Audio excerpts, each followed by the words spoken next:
First of all, respected our chairman sir, respected principal sir, the principal madam, all the dignitaries of the dais, and teachers, dear teachers, parents, and my dear students. Good morning to everyone. Good morning. Okay. So, first of all, I would like to say one program. So that is if hard work is your weapon,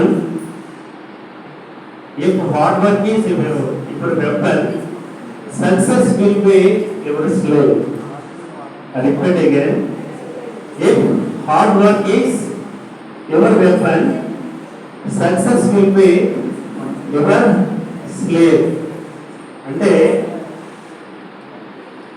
శ్రమ అనేది ఒక ఆయుధం అయితే విజయం అనేది బానిస అవుతుంది.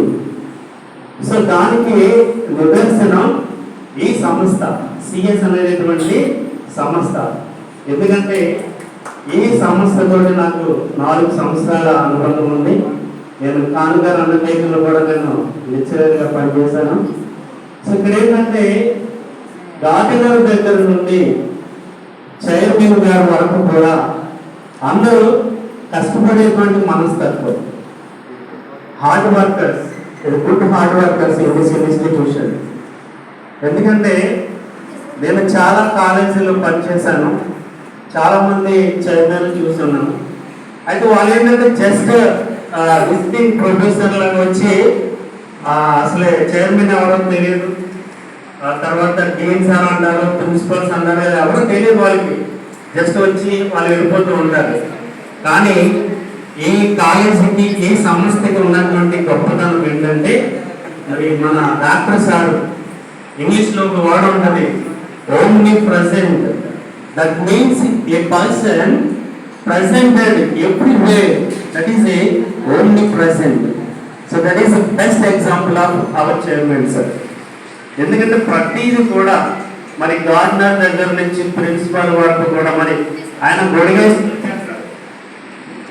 గొడిగేసుకుని ప్రతి వర్క్ కూడా నాది బాధ్యత, సంస్థ నాది అని చెప్పి ఆ విధంగా కష్టపడి చేశారు. కాబట్టి ఈ రోజున వెస్ట్ గోదావరిలో సిఎస్ ఎవరైనా నన్ను అడిగితే మీ పిల్లలు ఎక్కడ చదువుతున్నారంటే సిఎస్ అని చెప్తాను. ఓహో డాక్టర్ శారదా అంటారు. అంటే అంత పేరు రావడానికి కారణం ఏంటంటే గుడ్ హార్డ్ వర్క్.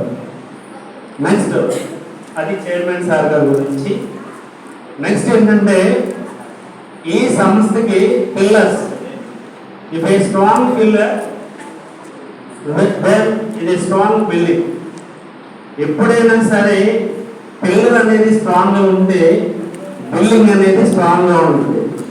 మన సంస్థానానికి ఈ సిఎస్ అన్న సంస్థకి ఈ ప్రిన్సిపల్స్ అందరూ కూడా పిల్లర్స్ అనమాట. ప్రిన్సిపల్ మేడం అయితే మెయిన్ పిల్లర్, ఈ సంఘంలో పిల్లర్ అనమాట. సో ఏంటంటే చాలా మంది ప్రిన్సిపల్ దగ్గర చేస్తున్నాను అంటే ఆవిడ చూడండి, చాలా మంది ప్రిన్సిపల్స్ ఏం చేస్తారంటే ఆ స్టాఫ్కి టైం అలర్ట్ చేసేసి, ఆ టైం టేబుల్ అలర్ట్ చేసేసి వీళ్ళు శుభ్రంగా వెళ్ళిపోయి ఏసీలో కూర్చుంటారు. కానీ మా ప్రిన్సిపల్ మేడం గారు అయితే అలా కాదండి. ప్రతి స్టూడెంట్ ఎంత టైం అయినా సరే ప్రతి స్టూడెంట్ వాడు రాశాడా లేదా, కరెక్ట్ రాశాడా లేదా, ప్రతిదీ అబ్జర్వ్ చేసి ఒకవేళ రాంగ్ రాసినట్లయితే వాడికి గైడెన్స్ ఇచ్చి 8 అయినా సరే 8:30 అయినా సరే అందరూ కూడా చెక్ చేసిన తర్వాత పంపించేవారండి. అదే ఎంత ఓపిక అసలు. చాలా మంది